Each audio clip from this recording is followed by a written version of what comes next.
But my philosophy is very simple. When you see something that is not right, not fair, not just, say something, do something, get in trouble, good trouble, necessary trouble. Strength and solidarity. The strength and solidarity.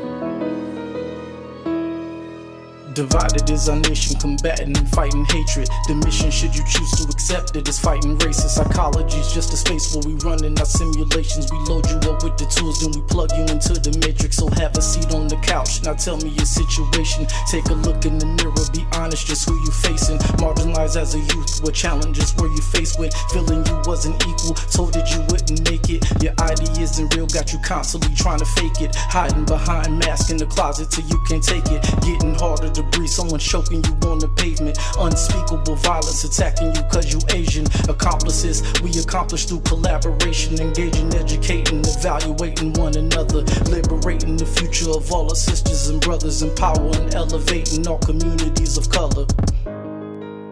Strength and solidarity. The strength and solidarity.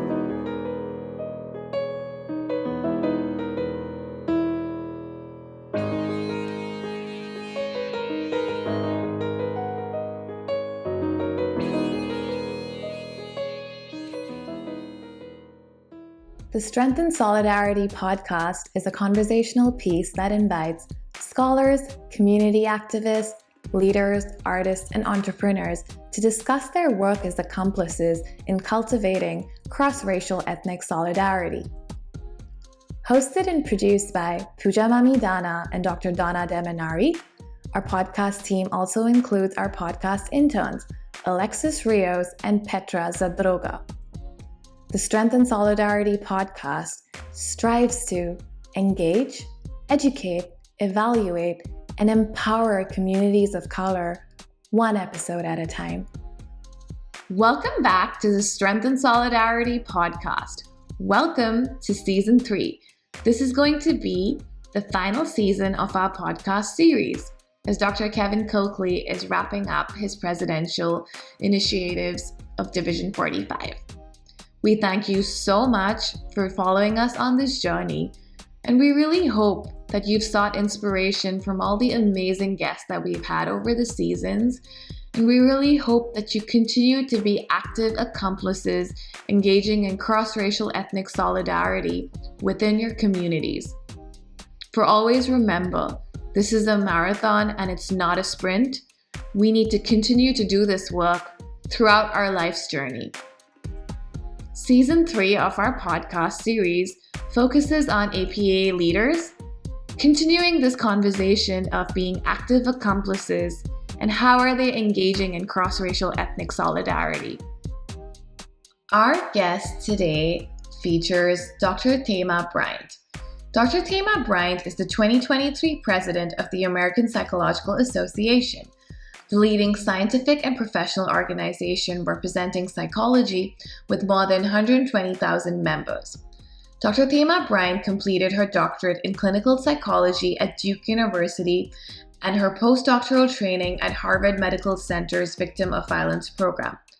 Upon graduating, she became the coordinator of the Princeton University SHARE Program, which provides intervention and prevention programming to combat sexual assault, sexual harassment, and harassment based on sexual orientation. She is currently a tenured professor of psychology in the Graduate School of Education and Psychology at Pepperdine University, where she directs the Culture and Trauma Research Laboratory. Her clinical and research interests center on interpersonal trauma and the societal trauma of oppression. She is a past president of the Society for the Psychology of Women and a past APA representative to the United Nations. Dr. Thema also served on the APA Committee on International Relations and Psychology and the Committee on Women in Psychology. The American Psychological Association honored her for distinguished early career contributions to psychology in the public interest in 2013. The Institute of Violence, Abuse, and Trauma honored her with their Media Award for the film Psychology of Human Trafficking in 2016, and the Institute honored her with the Donald Fridley Memorial Award for Excellence in Mentoring in the Field of Trauma in 2018. The California Psychological Association honored her for distinguished scientific achievement in psychology in 2015. She is the editor of the APA text Multicultural Feminist Therapy, Helping Adolescent Girls of Color to Thrive. She is one of the foundational scholars on the topic of the trauma of racism, and in 2020, she gave an invited keynote address on the topic at APA. In 2020, the International Division of APA honored her for her international contributions to the study of gender and women for her work in Africa and the diaspora. Dr. Thema has raised public awareness regarding mental health by extending the reach of psychology beyond the academy and private therapy office through community programming and media engagement, including but not limited to Headline News, National Public Radio, and CNN. Having earned a Master's of Divinity, Dr. Thema is an ordained elder in the African Methodist Episcopal Church. She directs the mental health ministry at First Aim Church in South Los Angeles. Dr. Thema also utilizes sacred dance and spoken word in therapy, community forums, and faith communities. A member of the Association of Black Psychologists, she incorporates culturally based interventions in her teaching, research, and practice. Dr. Thema is the host of the Homecoming podcast, a mental health podcast to facilitate your journey home to your authentic self. Hi, Dr. Thema. Thank you so much for being here today on our podcast with Dr. Donna and I, Strengthen Solidarity. We are so excited to have you here with us today. Oh, you are so welcome. Thank you for inviting me. I'm excited and I am a fan of the podcast. So glad to be a part of it. Oh gosh, now the pressure is on, I feel.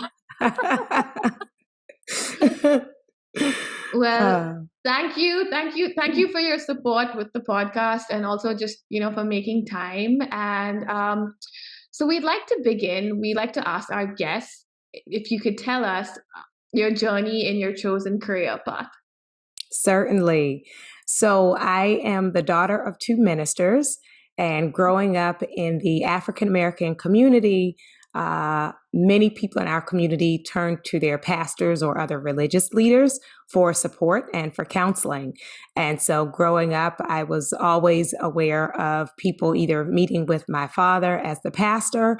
My mother also led the women's ministry, so she would often provide support for women in the church in the community. And then living in the minister's home meant that often we received calls of people who were in crisis. And so from very early on, I would be what many would describe as a sensitive child, just feeling things very deeply. And while some careers may consider that a stumbling block, I think to do the healing work, it helps to be open and to be compassionate and to not have to be the center at all times, but to create space for other people and to facilitate and support their healing process. So when I heard that there was a field in and of itself called psychology, I really felt like it was for me.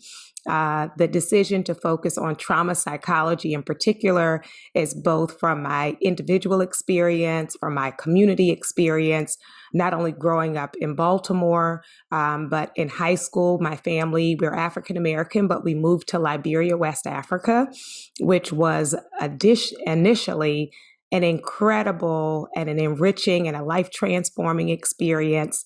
Unfortunately, toward the ending of our second year there, a civil war broke out. Because we're American, we were able to be evacuated, but that definitely had an imprint when we think about privilege or opportunity, that many people were left behind, not because they are lesser human beings, but because I had the passport, I could be rescued. And so that comes with a certain level of responsibility and a heart and mind for not only those who are in the margins, but people who have experienced traumas of various aspects. And so that's how I became a trauma psychologist. Initially, I wanted to solely do practice. And then with my dissertation, I ended up working with a feminist psychologist, and she really helped to awaken and expand my ideas of research. I had thought about it before her in these very sterile ways. And she was the first professor to say to me, "Where's your voice?" And to talk about us not having to hide the things we're passionate about and the things that we believe, but to be able to do the work in service of people we care about. And so that awakened me in terms of being a researcher. So now I have a private practice. I'm a professor at Pepperdine University, and I also direct the Culture and Trauma Research Lab. And I'm very happy for the journey. Thank you for sharing that. And as you're going through, your journey from undergrad to graduate school, I was just wondering if there were any challenges as an African American woman. Yes. I can imagine. Definite challenges. A big challenge around this issue of erasure. The example I often give is in our family systems and family therapy course. There was one article for the whole semester on Black families, and the article was literally entitled "The Poor Black Family." Wow. So it was for this whole class session, only one other Black student in the room, and the faculty and the other students just saying, "The poor Black family," and the poor Black family. What can we do for the poor Black family? And so there comes with the lack of representation a heightened sense of responsibility. And while you're still just a student trying to learn, and yet feeling like if I say nothing, nothing will be said. And so trying to carve out space for our voices and the voices of our communities, and also seeking out mentors and examples of what is possible. I also had the experience of some faculty and some mentors trying to dilute my voice to say, well, if you don't talk about racism or sexism, you can get published more, like explicitly advising me that as a way to say, not only are we not knowledgeable about this, but if you want to be successful, you should ignore those things. And so that really was a piece I had to grapple with, of not believing the lie that scholarship requires invisibility, but instead to say you can be a scholar, a scientist, a researcher, a deep thinker, and see the full context of people's lives. Well, I completely agree with that. And I often get a backlash in terms of, then how can you be objective? And so what we say to that is there is no such thing as objective. And the people who think they are objective are the most dangerous people because they believe they have no worldview, and only marginalized people have a worldview. So the assumption that the way you think about things is the standard and everybody else is a derivative is deeply problematic. I love that. And I don't think anybody, our audience, will not be able to tell this, but I'm actually very intimidated right now talking to you. And I rarely get intimidated. A powerful, articulate, and a great role model. And for those who are, for our listeners who are not familiar, I doubt it. I'm sure, everybody knows you, but Dr. Thema Bryant is the current president of APA. And we wanted to know, what motivated you to run for this, historically white male position. Yes, I will answer that. But the mentor in me has to answer the question about intimidation, right? And it is important that I own and be aware of the power dynamic of the president or, this older faculty member and all of those things. And at the same time, I will say, as a feminist, womanist, intersectional psychologist, I'm also very intentional about sharing my failures, of sharing my mistakes, of sharing the times I got it wrong. Because I think if not, people can have this like mythic notion of like, you must have gotten into every school you applied to. You must have had like the perfect scores. You must like always know the answers. And then when we feel that way, then because we're more aware of our failings, then we can believe I could never get there. Right? This person must be perfect. And because I'm not, I can't get there. So I will say to you all, I studied with statistics. I've had moments with clients where I'm like, oh, I thought we were going one way, but we were going a different way. And we can be fully in our humanity and still worthy. So I hope you will consider leadership in the division, in APA, in life.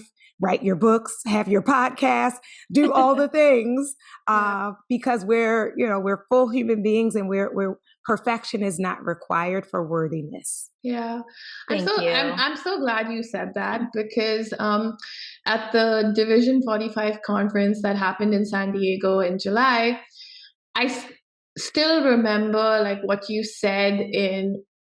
I think it was a keynote that you gave, or like something. I don't remember the context of it, but this one line stood out to me. You were talking about mentorship, and you were talking about one of your mentees, and like a recent conversation you had with one of your mentees, and you were asking your mentee, like, like what their goals are or something like that. Yes. And your mentee responded that they want to like go ahead of you. Mm-hmm. Yes. And that really like stuck with me even till today. And the fact that you said all of this right now, it like obviously doesn't surprise me, but I definitely, yeah. So I'm really happy that you said that, because that's what mentorship is about also. That's right. That's right. You've been there, you have all these experiences, but how do you lift like the voices of the future generation, or things like that? So thank you for saying that. You're welcome. And it's so important for us to imagine like a bigger dream. And so there are some marks that I hit as a result of my election. And I'm also very happy to support people in passing those marks. And so in terms of APA president, I'm the fourth Black woman in the role. I am the second minister in our over 100-year history, and I'm the first elected under the age of 50. And so, but starting this year, students can vote. So I don't expect to hold that record for long for some younger folks and mid-career folks to come on up in leadership. And let me say explicitly, because sometimes when we encourage our early career people, our senior professionals or older professionals can feel dismissed or overlooked or like they're being erased. And I very much appreciate culturally intergenerational coalition, right? So I wouldn't be where I am without my mentors, and even persons on the board serving with me now and in the council serving with me now who have many, many more years of experience in APA. And so those wisdom voices we need. And we also need those who will come in with innovation, with transformation, and not feeling bound by the way we've always done things. So we can build on what has happened and also bring in some new, like your podcast. Yes, I love that. Yeah, I love that. Yeah. So on that note, thank you for thank you for saying that. But what made you want to run for presidency? And can you also share with us what your vision and priorities for your tenure as APA was at APA president? Certainly. So over 10 years ago, I was the president of Division 35, Society for the Psychology of Women. And it was a very successful tenure. And so after that presidency, a number of members from that division began asking me when I was going to run for president of the whole thing. And that was not in my vision. My goal really was, and our stories echo. So I mentioned to you all, my mother's focus had been doing women's ministry in our church. So I kind of had this framework or focus on working with girls and women. So once I was the president of the women's division, I was kind of done. That was the goal. And people kept checking in. My mentor, one of my mentors, not by accident, is Dr. Jessica Henderson Daniel, who's actually the first Black woman to be president of APA. And she continued to drop seeds like, Thema, like, when are you going to do it? And I say all of this to say to those who are listening, while some people may have a vision for your life, it's important for you to have clarity about your own vision and for you to have clarity about the timing. Because I would say those who saw it in me before I saw it for myself, they weren't wrong, but the time was not right. Like it has to be my vision for it to manifest, right? So it's beautiful to hear a lot of people's ideas and thoughts, but you have to stay grounded and centered. And I really know that this was my time. So what made this my time? When I received the call that I would get every couple of years, a group of people saying, Thema, are you willing to run? We want to support you. I looked at the landscape of what was happening, not just within APA, but outside of APA. So as I mentioned, I'm a trauma psychologist. When I was being asked, we were in the midst of a global pandemic. A big part of my work has also looked at the trauma of oppression, including racism. And we were in the midst of Black Lives Matter and Stop Asian Hate. And so it was this moment of internal conviction and reckoning of, I can sit on the sidelines and critique what is being done, which so many people do. And I get it. It's an easy role to play as the critic. It's like, yes, they missed that. They missed that. They missed that. Or you can get on the field and, and run the game and take responsibility. And so that because of what was happening with all of the trauma, that was why I felt it was my time. And also, I will say my campaign team, which I call my dream team, the way we continued to articulate it was to make it a movement, not just about my election. And so how was it a movement is that many people who were on my dream team were leaders or became leaders of divisions, boards, committees, and council. And that is the only way to have sustainability. Like I'm very clear, a year goes quickly. I have like not much time left till December 31st. But the reason I feel good about the time and energy and effort invested is I know it's not going to be lost and that the baton is not dropped. So following me is Cynthia De La Fuentes. After Cynthia is Deborah Kawahara. And so the movement is moving, and I'm glad to run my lap, but also glad that the blip, it was not just a blip on the screen. Yes. Yeah. Y'all are very inspiring. Oh, thank you. It is, it makes a big difference who you're doing your work with. Yeah. Right? Your best friends, your colleagues, your mentors, they make it rich. Can you also kind of share with like some of us who are on the APA listserv and who are part of APA, kind of know what your presidential initiative is. But for those of our listeners who may not be part of APA, could you kindly share what your presidential initiative for your term is? Certainly. So this year we have been focused on addressing trauma, grief, and oppression. And we can all recognize the way those three pieces show up in our lives. What are the traumas we have experienced, whether individually or collectively, losses, both recognized and unrecognized, visible and invisible losses, and then the realities of oppression, multiple forms of marginalization. And so in addressing those three, I've had 6 initiatives, and many of them focus on trauma and culture, which are like my principal points. So one is a presidential initiative on decolonial and liberation psychologies, and that is resulting in a special issue in the American Psychologist. When we put the call out, over 100 submissions came in from around the globe to talk about decolonial and liberation models. It was so hard, I know, for the task force to make the decisions because The work is incredible that people are being done, that's being done. That same task force did a presentation at APA, but again, thinking about sustainability. I know a few people will read the article, a few people can attend the session, but how do we impact the organization? Well, this year, throughout the year, I have had trainings done for the Board of Representatives, for the Council, the Board of Directors, the Council of Representatives, for the boards and committees on indigenous psychologies, liberation psychologies, feminist and decolonial psychologies. And these are frameworks that often have not been taught, and when they have been taught, have been mostly talked about in terms of practice.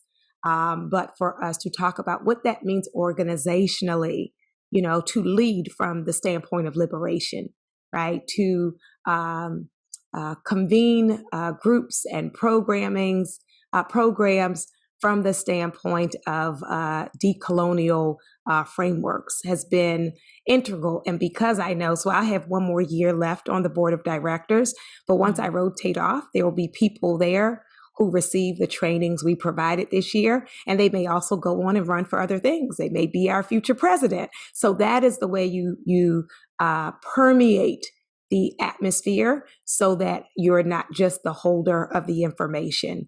And how powerful it was just this past week.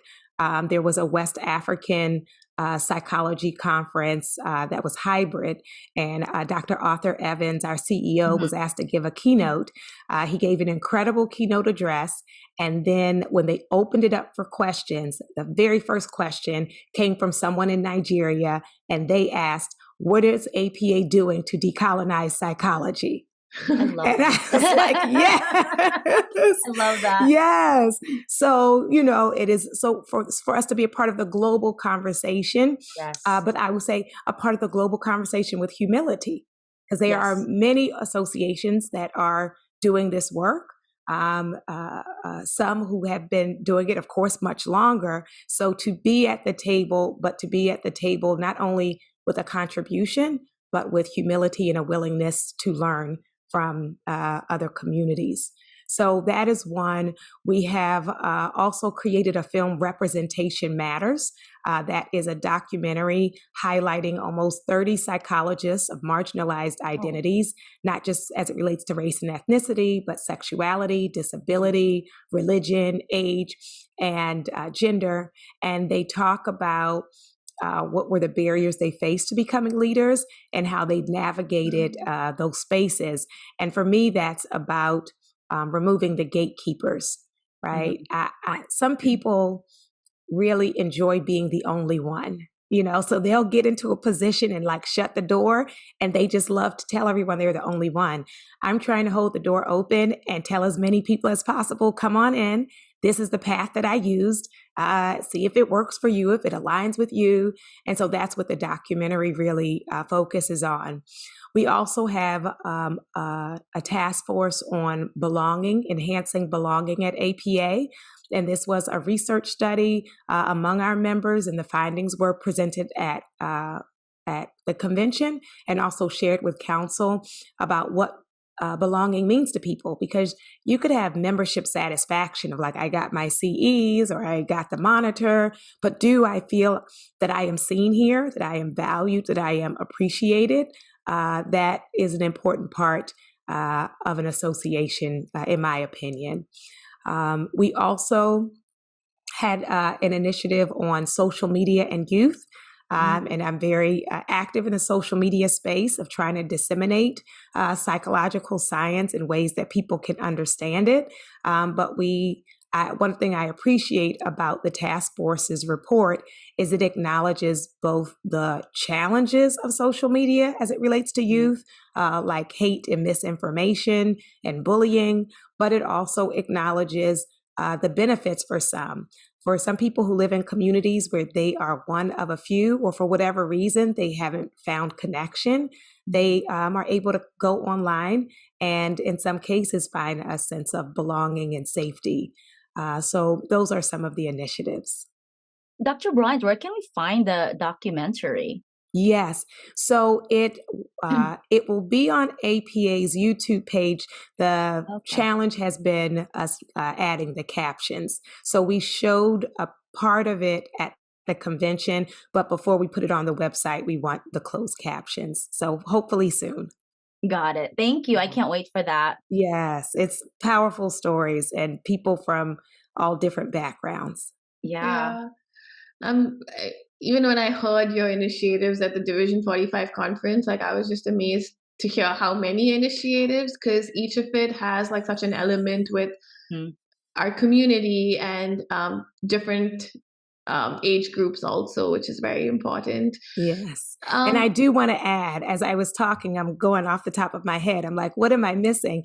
We just in October had a summit, and it was a Psychology for the People mental health summit that was free to the public, held at Howard University's campus. Howard University in Washington, D.C. Is so important. Our headquarters is in D.C. So while it is very powerful for us to meet with each other, it is so important for us also to find ways to share our knowledge with people who could benefit from it, and also for us to learn from them. Right. Yeah, there is also one more thing, but I know there are like many, and like one thing I know is like the trauma recovery like toolkit. Yes, yes. Yeah. And that one is looking at it from a culturally informed lens, because there are many trauma recovery toolkits, but really trying to center in on the role of culture in our healing. And so that is both a series of PDFs. The PDFs are completed, but we're still obtaining, screening, editing the videos that will go along with that page. And so once it is ready in its fullness, then we'll launch that as well. Oh my gosh. Yeah. And I will say, some people, when they heard, the vision, these multiple visions I have, some people were anxious because they felt like it's too much. But then I just had to remind folks, we have over 130,000 members. So yes, if it was going to be me doing all of this, that sounds like too much. But if you say like 6 things for 130,000 people and our phenomenal staff as well, yes, we can get that done. And so I'm grateful, the hard work of our members and their leadership, the support of our staff, who also help to enhance and sharpen the vision, to be able to see these things come into fruition. Yeah, I'm glad you mentioned that, because it also speaks volumes to the way you think of psychology in a very holistic manner, right? There's research, there's community engagement, there's a toolkit, and obviously you have to tackle each of those elements. So to others, it might seem like, how is this possible, and all of that, but I truly believe where there's a will, there's a way. And yes. And I also like your leadership style, where it's transformative and lifting up others, and it's a community. Like you said, there's all of these initiatives and your vision. It sounds a lot and it's daunting, but you have a lot of folks who are willing to do the work. That's right. And people want to be involved. I mean, I know there are those who just want to kind of renew their membership and get their CEs, and that's wonderful. But there are people who are mindful of the collective, and also mindful of the impact we can have as multiplied when we work together. And that's how I describe the presidency is, I have lots of dreams and visions, and I can, as an individual, work at those. But if you think about the dreams and visions you have that could enhance society, which is our mission at APA, is trying to enhance people's lives. So you think about, what are the pathways to enhancing people's lives? And suddenly you have people and you have a budget. Oh my goodness, right? The sky is the limit for what you thought you could do. That just gets multiplied. And let me also say, trusting people's wisdom and expertise. We have phenomenal members. So, they don't have to be micromanaged, or they don't have to be like a puppet. You just lay out the vision, and like trust people to run with it. And they're like, okay, they still call me Dr. T. Dr. T, the documentary is ready. You want a proof, so that I can watch it and give them my feedback. But I don't have to do everything. And I think, for those of us who grew up hating group projects or, who like had to do it all yourself, it is a growing, learning, stretching to know you're not the only person in the room with good ideas or with abilities.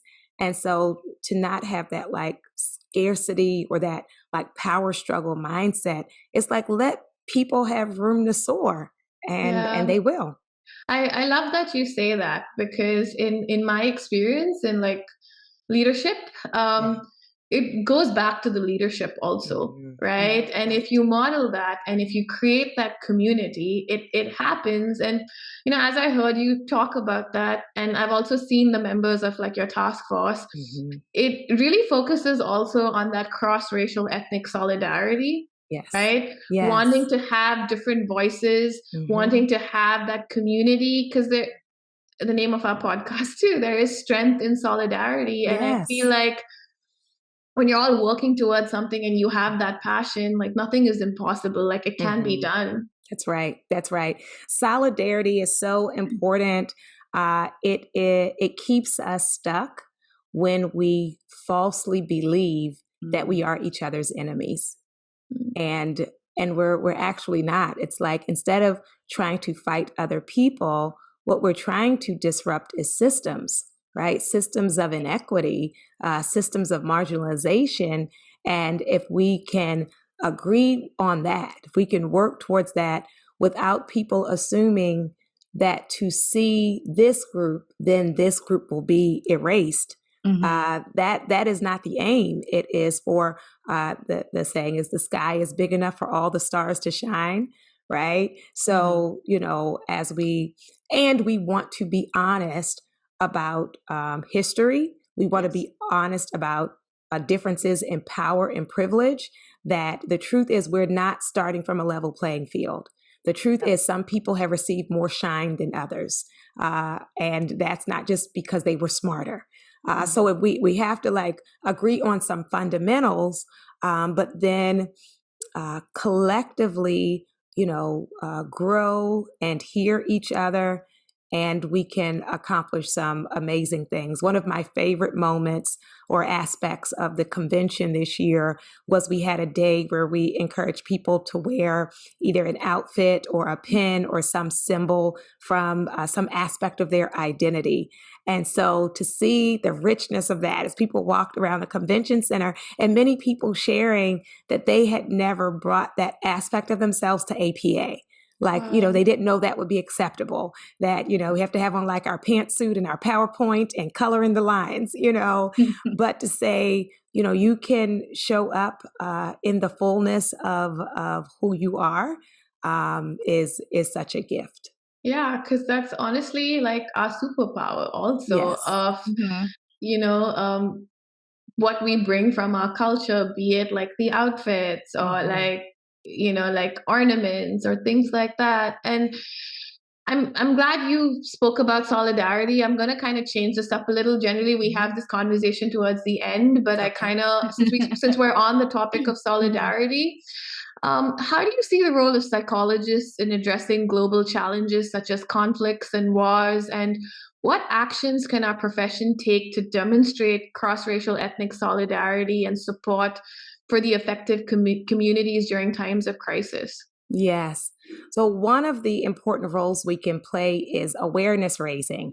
And I know that for many people, they don't desire to just be another news channel, right? Because people can get the news anywhere.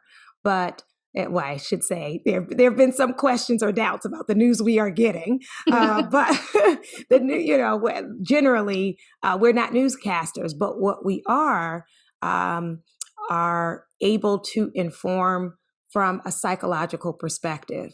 And so some incredible work has been done, which often just sits in our libraries or, in our database that the general public doesn't have access to. So our Council of Representatives has passed resolutions related to war, related to racism, related to xenophobia and anti-Semitism, related to human rights. And often those resolutions highlight the research at the time of what we know about that subject. And so, yes, any member of the general public can say, people are dying in this place, in this place, in this place.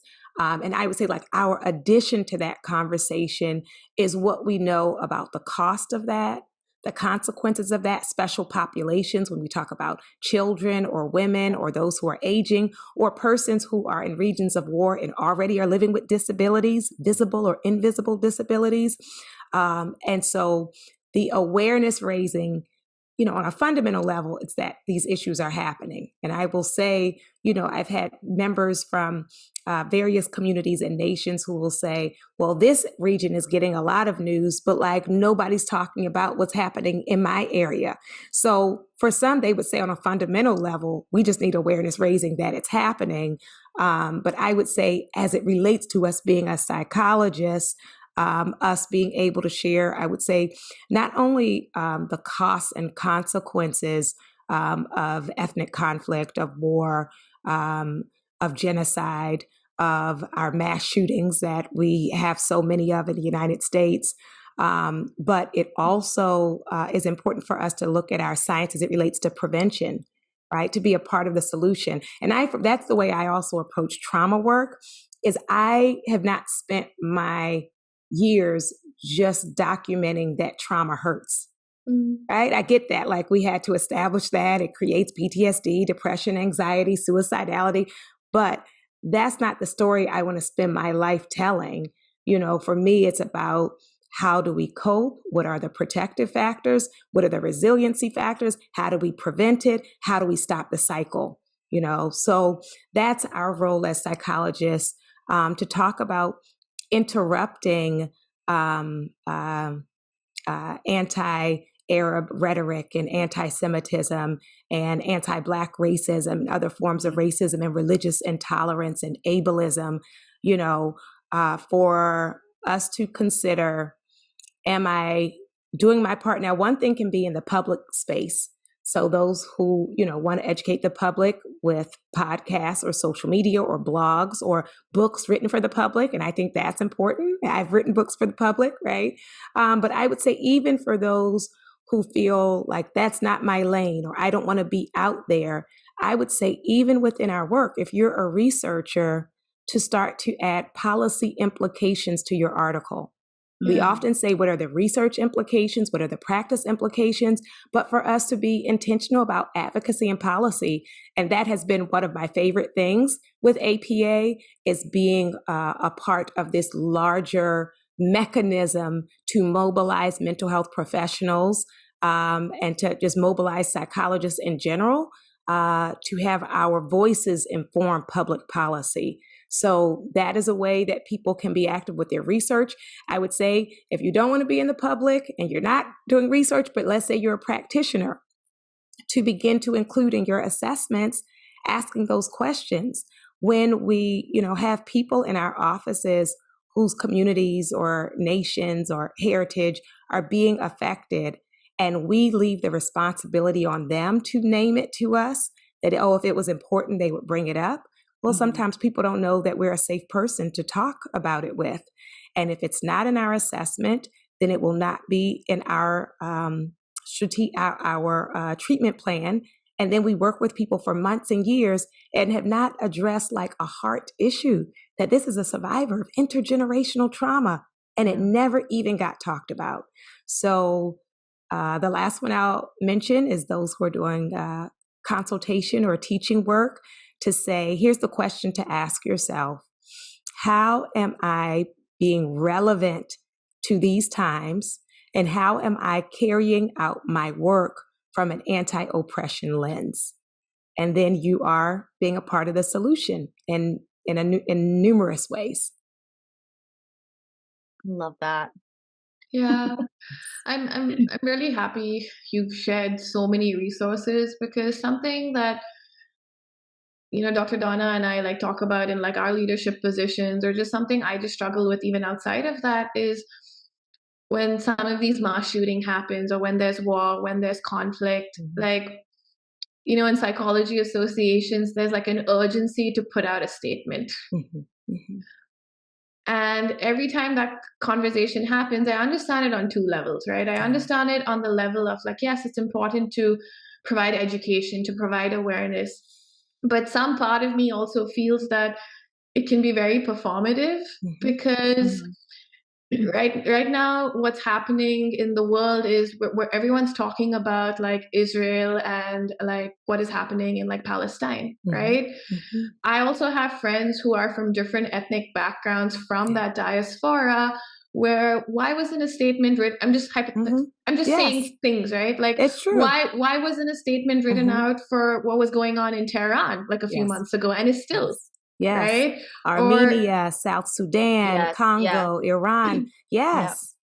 And so when Dr. Donna and I were like, okay, I actually gave your statement to my private practice, because, you know, we were also struggling there with like people wanting to put out something and like, you know, like services and things like that. And I feel like the language that you used in that statement was like a really good guide. And after reading that, when Dr. Donna and I were discussing of like having you on our podcast, I was like, you know, this is a question I really want to ask you, because you've given an answer which I've not heard in other spaces I'm in. I so appreciate the question. And there is the tension there, which for me, the resolution is both and, right? Because some people would say, as you have named, don't start making statements because something happens every day and then you won't be able to make like a statement on everything. So then I know that would make some people comfortable and safe, because some people say APA is political and it should say nothing and just get in the lab and see your clients. So I wouldn't want to go to that solution. And at the same time around performative, that it is important that we have follow through. Like, what are tangible ways we can make a difference? So, for example, with Ukraine, there was a statement made, but then what many people stateside didn't realize is I did a webinar for the psychologists in that region about trauma-informed care.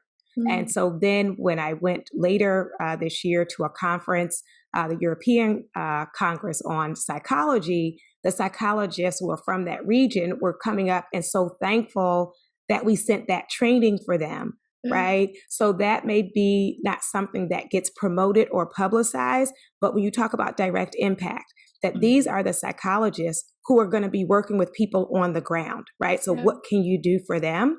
And that's been a theme we have consistently used in council is let's make impact, right?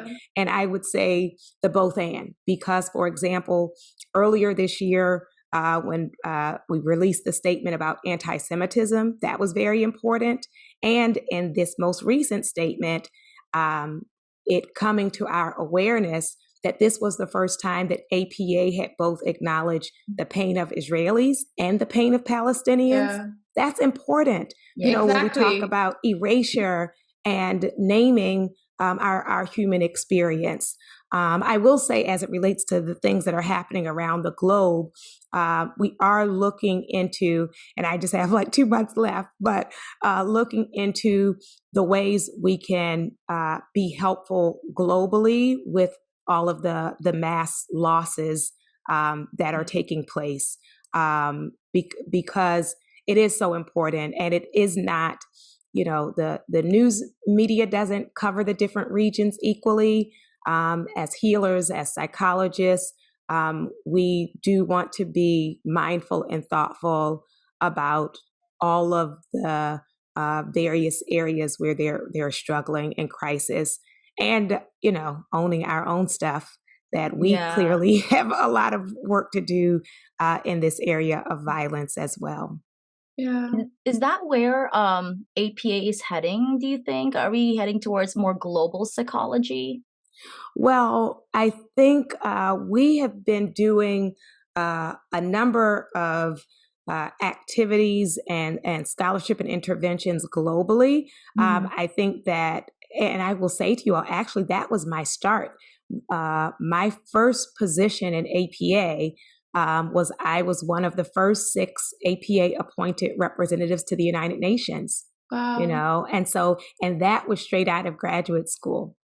That's And great. It's awesome. It's on the top of my mind because I just finished meeting Dr. Arthur Evans, and I met with the current UN team, APA's UN team, and we have a caucus within council who was really focused on and invested in these issues of a global psychology, and at the same time around, you know, this decolonial or liberation lens or cultural humility, because, you know, throughout our history, we've had psychologists going different places, but they did not always go with those places with respect or ethics or the things that, or humility, right? So it is not just like, how do we extend our reach, but how can we be collaborative? How can we both share what we know, but also be open to learning? So I'm excited. This year, we just signed a memorandum of understanding with the Bermuda Psychology Association. And then just this past week with a Psychology Foundation Association in India. But again, for it not to be performative, then that's how we're thinking. How do we partner with each other, like this West African conference that just happened? How can we be real collaborators to work in solidarity around common solutions? That's the reason why I amazing. asked that, that is amazing. I'm so sorry to cut you off, Pooja. I'm sorry. When I get excited, I just like dive in there. Because like I'm trying to do something, but on a smaller scale. Working collaboratively with psychologists in the Philippines. Yeah, and I know they have their own conference there too. And I'm wondering if we can make it more global and have them reach out to APA leadership and see I would say they definitely can. There are a number of national psychological associations. Many people don't know one. There is the Global Psychology Alliance, which meets virtually monthly. And it's psychologists from all different national associations coming and, you know, sharing ideas and challenges and solutions. And then there are some psychology associations that have regularly invited us. So this year, when you talk about like surprises, there were things I envisioned for my presidential year. Some of it has been a surprise to me. So I was invited to give a keynote address in Kuwait at the Middle East Psychological Association convention. We were invited to New Zealand for their Psychological Association conference. I went to Kobe, Japan to talk about trauma recovery and our models and to learn from them, their models.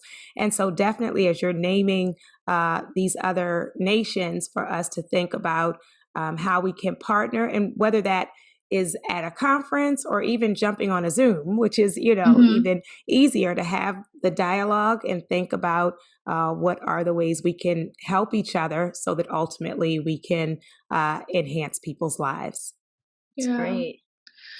On the solidarity question, I kind of wanted to ask you, what are steps we need to see within APA leadership to have more cross-racial ethnic solidarity, to be better accomplices? Yes, wonderful.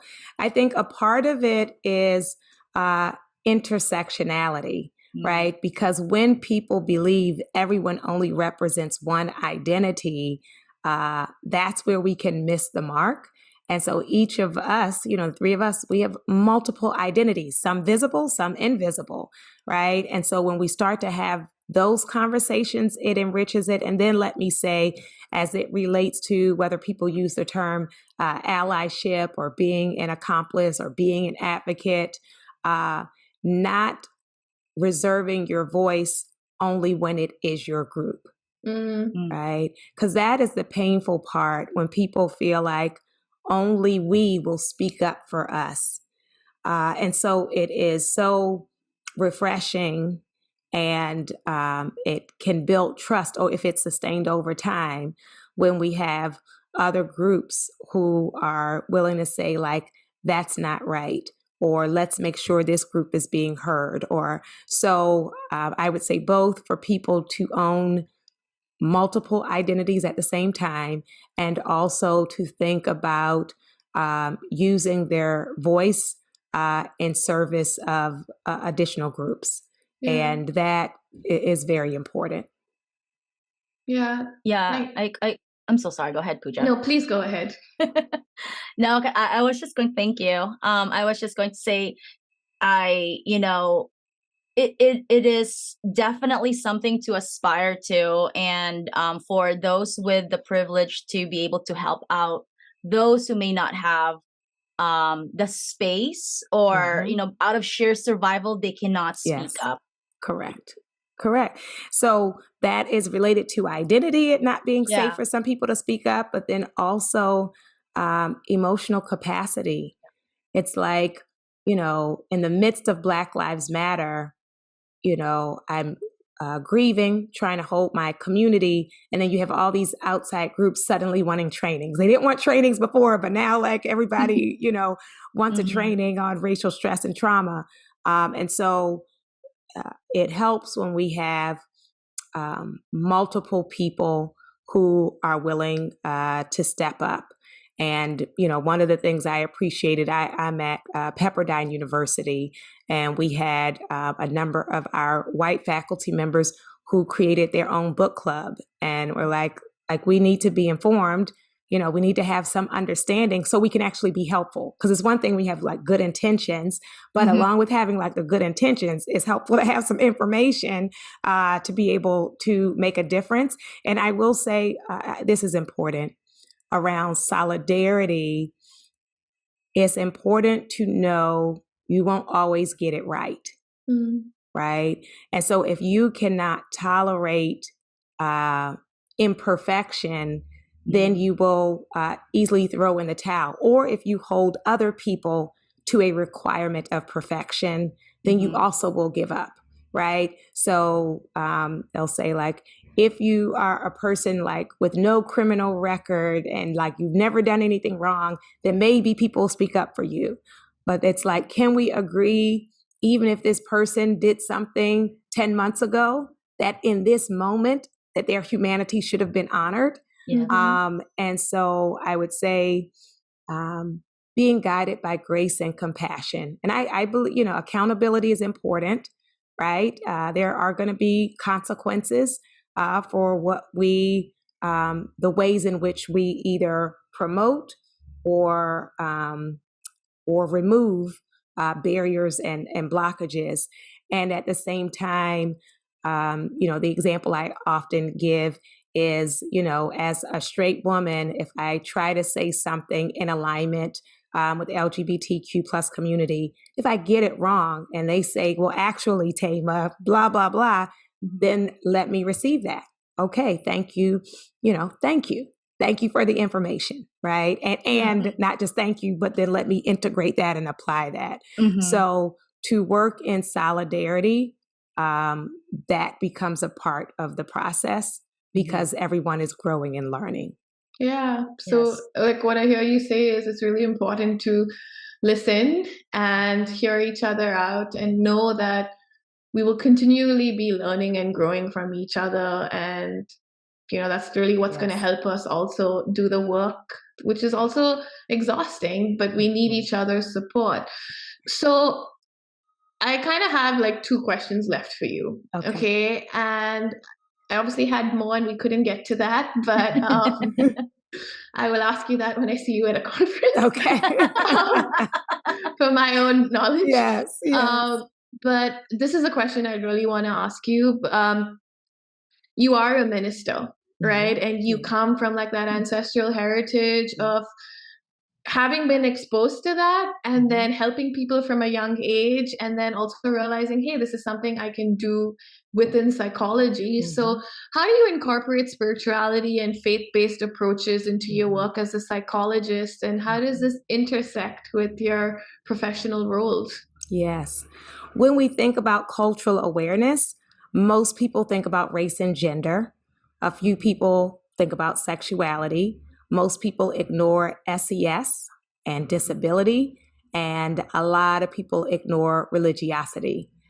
They are uncomfortable with it. They have never been trained to talk about it or to sit with it or even to reflect on their own religious and spiritual journey.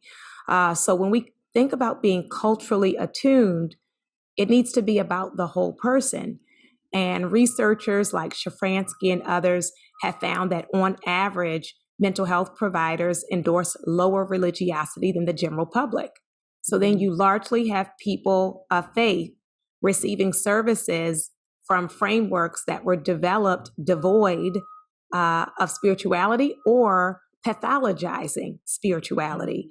And so that leads people to know it is not comfortable or safe for them to talk about their faith, even as we're supposedly dealing with meaning making and cognitions. And I like to say, if you've been seeing someone for months and their faith is important to them and you don't know anything about it, you haven't met your client yet. Yep. You haven't. You know, it's just, you don't know. If it's important to them and you don't know it, you don't know them. So it is, one resource is Pargament has a book, Spiritually Integrated Psychotherapy. There are others that are written from a more culturally informed vantage point.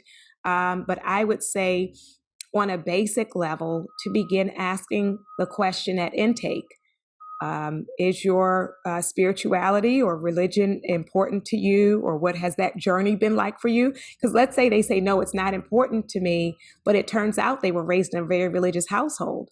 And so now it's not important. So there's a story there, right? And that story may be shaping how they think about their depression, how they think about their sexuality. And I caution our students and those I supervise, you need to be able to hold the full spectrum, meaning there are people for whom religion and spirituality has been a source of shame and has been harmful and hurtful and maybe even abusive. And there are people for which that has been the source of their strength, the source of their resilience, the source of their identity, the source of their hope. And sometimes when we have not processed our own stuff, we're not willing to hold both things. So if you're a very spiritual or religious person, then sometimes you don't want to make room for people who have been harmed by your same entity. And if you, on the other hand, is somebody who is very against it or anti-religion, when you have a client for whom it is important, you can be dismissive and disrespectful. I literally had a client who was in seminary studying to be a minister, and she shared with me before she came to see me, she was working with a social worker. Well, she had one session with him. And at the end of the session, he asked her what she was in school for. And when she said she was studying to be a minister, he literally said to her, "Oh, you seem so smart. Don't tell me you believe that stuff." So these are the harms. I think often we focus on how religious leaders have told people not to use therapy, but we don't like to leave a lot of room for the fact that some of us have contributed to members of these communities or faith communities not feeling safe or comfortable in our offices.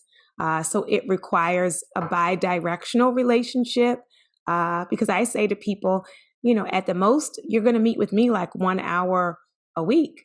If you have a healthy spiritual or faith community, you might connect with them multiple times a week. You know, if it is supportive and positive, it's about, you know, how is it enhancing your life or is it making your life more terrible?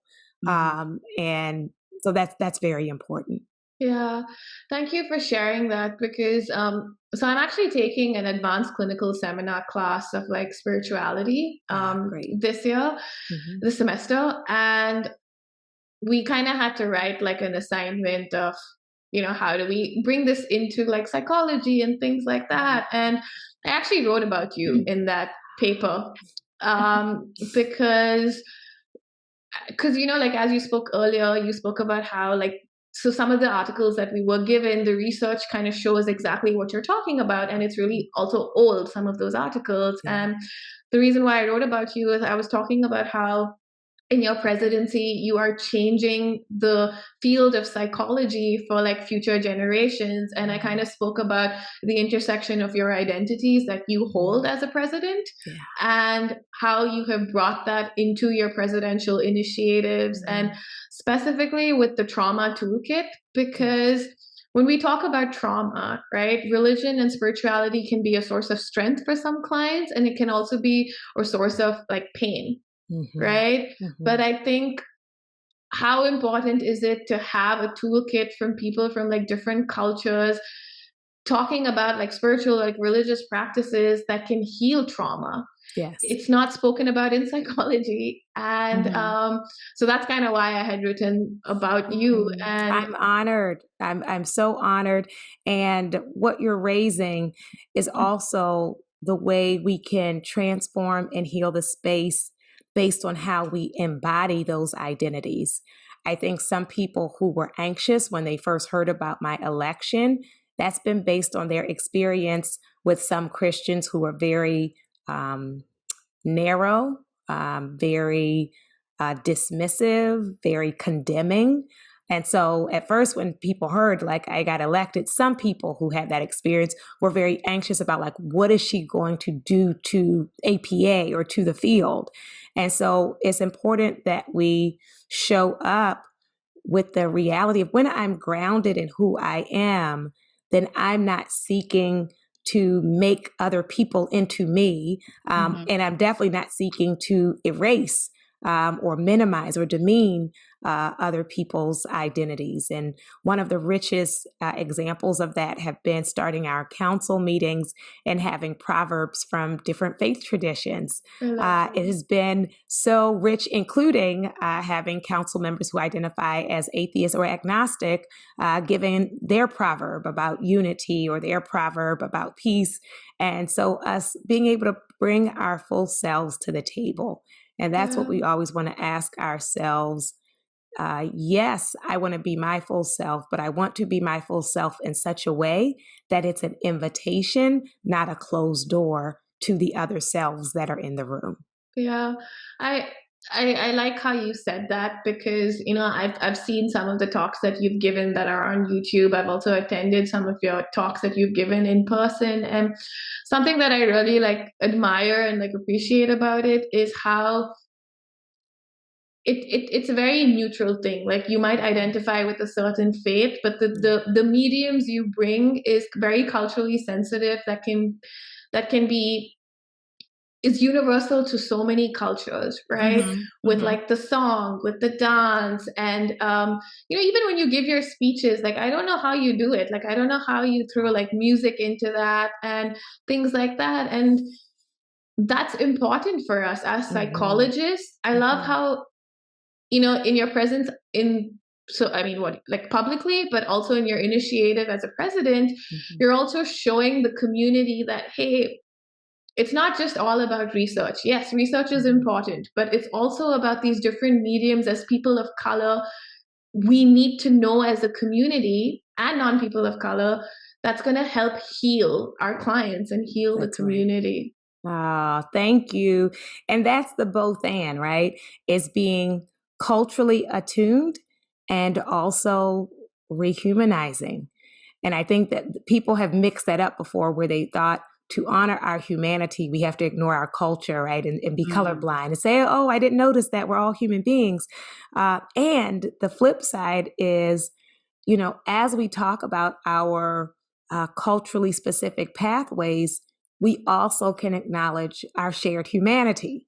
And so, yeah, it's not an either or. It's the gift of all that we are. Yeah. Thank you. And as we're ending, my last question for you is, what advice do you have for the younger generation? If you could meet your younger self, what advice would you give yourself? I would invite you to trust yourself in your creativity and in your innovation to be unlimited based on what you see, because what we are in need of does not yet exist. So yes, learn from what is there, study the books, read the articles, ask your mentors questions, But then as you are processing all that you take in, there's another piece of it which you hold, which you carry, and it will be brought forth by your courage and willingness to do something new. Yeah. So to be free to create and to be innovative. I love that. Oh my gosh. Yes. As always, articulate, and thank you for your words of wisdom, Dr. Bryant. And thank you so much for your time and, for everything that you've done before APA, continue to do, and just for your service. Thank you so much. Yes, we appreciate it so much. Thank you for transforming, and for me to get even, I'm passionate again of being a member of APA. Wow, beautiful. And that's the thing I will say my final note. Any of these things are tools. They are what we make them, right? Mm-hmm. So APA is what the current composition of people who are present at the table decide it will be. While we have to own and acknowledge our history, we also have to own our agency and empowerment, and to not surrender. Yeah. Yes. Yeah. Yes. Thank you. Thank you so much. You are welcome. Thank you. Thank you for tuning in to our podcast today. We hope you enjoyed the episode. For more information about today's guests and their social media links, you can click on the description links of the episode. Pooja Mami Dana and Dr. Donna Demanarig host this podcast. Our podcast team includes our podcast interns, Alexis Rios from the University of North Texas in Denton, Texas, and Petra Zadroga from Wheaton College in Norton, Massachusetts. We also want to acknowledge our production team, David DeVito and Rachel Sheffer. If you would like to know more about us or to watch video clips of this interview, then follow us on Instagram at APADiv45_Presidential Task Force, on TikTok and X at APADiv45_Coakley, or on YouTube and Facebook at Dr. Kevin Coakley's APA Division 45 Presidential Task Force. Strength and solidarity. The strength and solidarity.